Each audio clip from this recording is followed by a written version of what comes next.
you're a fan of the book Knock at the Cabin, I think you're going to be disappointed in this adaptation. And if you're a fan of M. Night Shyamalan, like I am, I think you're going to be disappointed in this film. I am convinced that he has lost his mojo, and it doesn't look like he's going to get it back anytime soon. Here's my review of M. Night Shyamalan's Knock at the Cabin. The concept. Knock at the Cabin follows these 4 doomsdayers from all walks of life and across the country, the U.S. They descend on this cabin in the middle of nowhere to present the impossible choice to this gay couple and their adopted daughter, that they must sacrifice one of them. One of them must die to save the billions remaining on Earth. In concept, the mystery is there, the tension is there, the suspense is there. You follow this loving family to see who they're willing to sacrifice. If this family refuses to choose, then the doomsdayers will take themselves out one by one, forcing the hand of this family to choose until the apocalypse comes. In concept, it's all there. It's all there. You're in for the mystery. You're in for the suspense. You're in for the thrill. The problem, though, is the execution. It runs out of tension very fast. So the setup builds the tension and then it plummets. So David Bautista plays this unassuming, gentle giant who is the first to show up at this cabin. They see this family's adopted daughter playing in the woods, collecting grasshoppers, and he is just so, you would think, scary, but this innocent young girl is just like, he's so gentle and so non-threatening in a way, other than his physique. And I think David Bautista did a great job playing in this role. He really has range, if we want to be honest. I think he was the best part about this film. He committed. But, you know, it just plummets so fast. These doomsdayers, descend on this cabin to force this family to save humanity. And they come bearing these weapons, and these weapons make it seem like it's the end of time. A pike, there are weapons there that you think they are there to kill this family if they don't choose. Very intimidating, but the problem becomes M. Night Shyamalan runs out of ideas, because once they're in the cabin and there's 7 people in this cabin, you run out of the types of ideas to kill each other, sort of, because what he does to build more story, because he's running out of story, is flashbacks.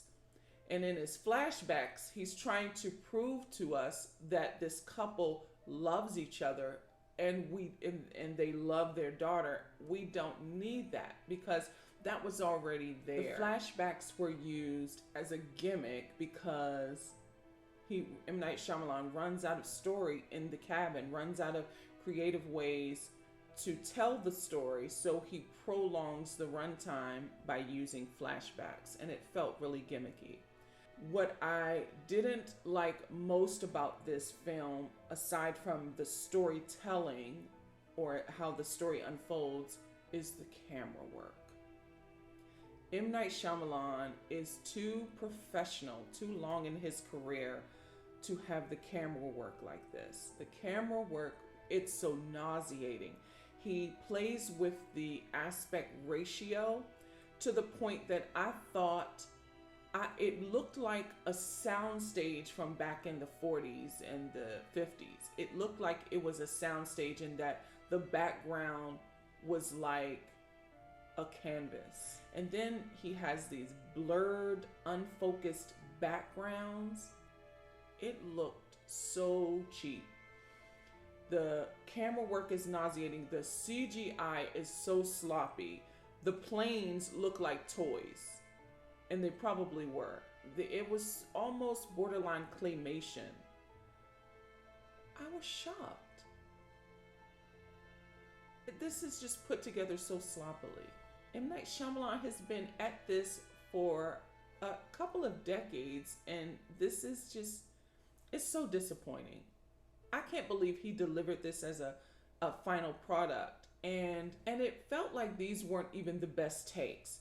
Ben Aldridge overacts, and I hate to say that, but it's true. And I know he's a good actor, but his character like over exaggerated. It's as if he were in an audition and didn't understand the depth of the character. I mean, it's so exaggerated, as if he's in a theater performing, like delivering these lines. It just, I was surprised and disappointed. I couldn't believe that this was the product M. Night Shyamalan wanted to deliver, especially when people are, on the fence with him. That's why I think he lost his mojo. I think he lost his mojo. And again, I don't know if he's getting it back anytime soon. Now, I did like the sound design. The sound design is really good. It's intensified, and it keeps you